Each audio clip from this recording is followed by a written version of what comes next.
Posible umano planado ang pamamaril ng dalawang menor de edad na suspect sa loob ng kanilang paaralan sa Tacloban City. Tinitignan din kung naimpluwensyahan naman ito ng isang bayolenteng online game na iniutos na ng Cybercrime Investigation and Coordinating Center na ipagbawal sa bansa. Saksila, si Rafi Tima. Rafi?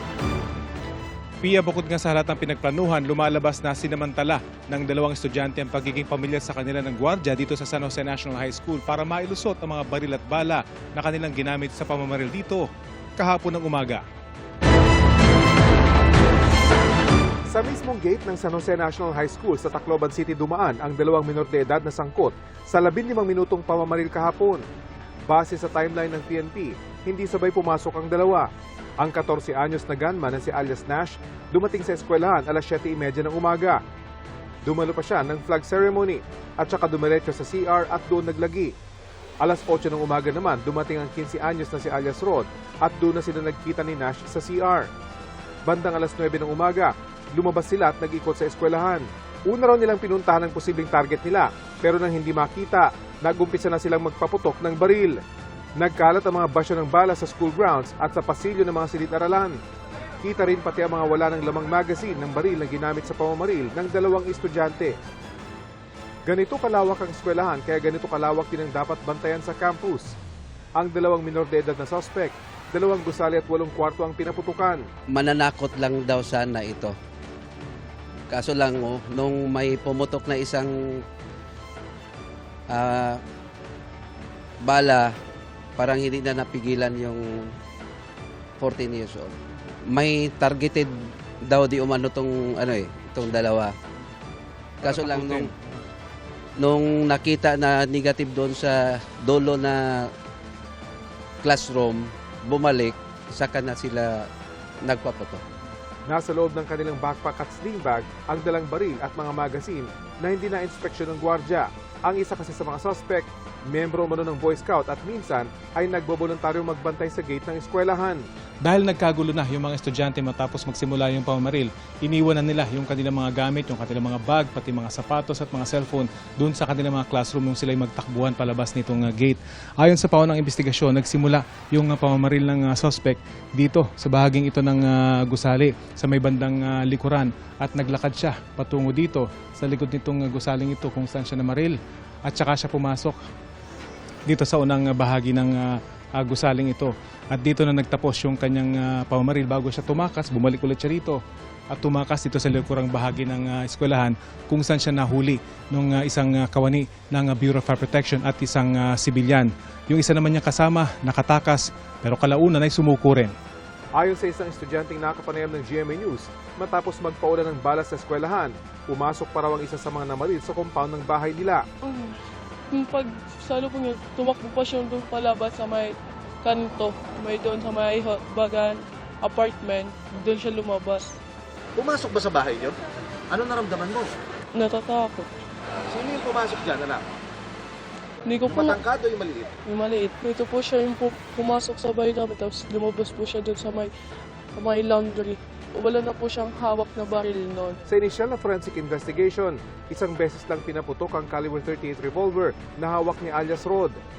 Nakarehistro ito sa isang security agency sa Cebu kung saan naging security guard ang lolo niya. Ang nakapatay at nakasugat sa mga biktima ay mula sa 9mm na baril na hawak ng mas nakababatang suspect na nakuha niya sa tiyaheng pulis. Nasa restricted custody na ng PNP ang tiyaheng pulis na may rangong police staff sergeant at isang abogado. Sa mga unang pahayag ng tiyaheng pulis, inamin niyang minsan na isama ang pamangkin sa firing range at naturuang bumaril. Naiwan daw niya sa bahay ang baril. Magsasagawa ng sariling investigasyon ng National Police Commission o NAPOLCOM para sa posibleng administrative liability nito. Kabilang naman sa tinitingnan ng pulisya ay ang posibilidad na may nang udyok at planado ang ginawa ng mga minor de edad. As early as May 1 or April na mag-launch sila ng ganitong Kaya talagang premeditated yung incident. Pero again, pananakot lang ang inisyal na gusto nilang gawin. Yan po base doon sa sagot nung interview kahapon doon sa isa sa CICL na bata. Ayon kay Education Secretary Sani Angara, seryoso nilang tinitingnan na di umano bahagi ng isang mission ang krimen. May group chat daw sila at sinabi na may mission daw sila.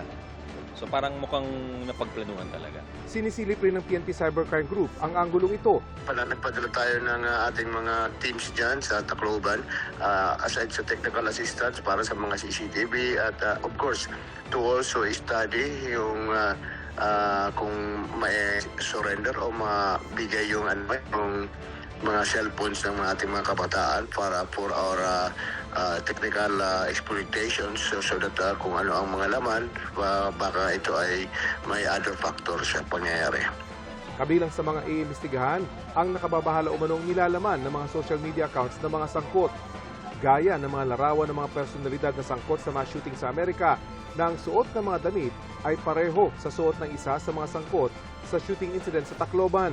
Titingnan natin kung ito ay may relationship sa mga online exploitations. So kung may mga groomer para kung ano ang nag-influensya aside sa sinasabing ito ay bullying. Pinag-aralan natin kasi yung tendency na nagkaroon ng nihilistic violence extremism. Iniimbestigahan din ng pulisya ang posibleng impluensya ng isang violenteng online game. Isa dito sa nakikita namin itong tinatawag na Gorebox. Parang Roblox lang daw ito at medyo violente yung nasasabing gaming app po. Kaya sa mga magulang, please closely guide your children. Dahil dito, iniutos ng Cybercrime Investigation and Coordinating Center o CICC ang pansamantalang pag-ban sa bansa ng naturang laro. Sa pagbisita ni Angara sa pinangyarihan ng krimen, nakita niya ang tindi ng tromang pinagdaanan ng mga estudyante at mga kawani ng eskwelahan. Yun yung tinatawag na trauma, which is also very real. Nakikiusap din tayo sa media na sana in a way wag i-glorify kasi yung iba daw, ang sabi nila, yung ibang bata, ang validation nila sa sarili nila, parang yung likes nila sa social media.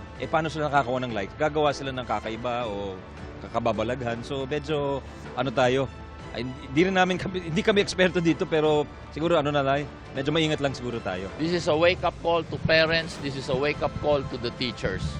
It's about time, you focus on your children. We cannot, if you cannot discipline and raise your children properly, don't give them to the government to discipline. That's not our job.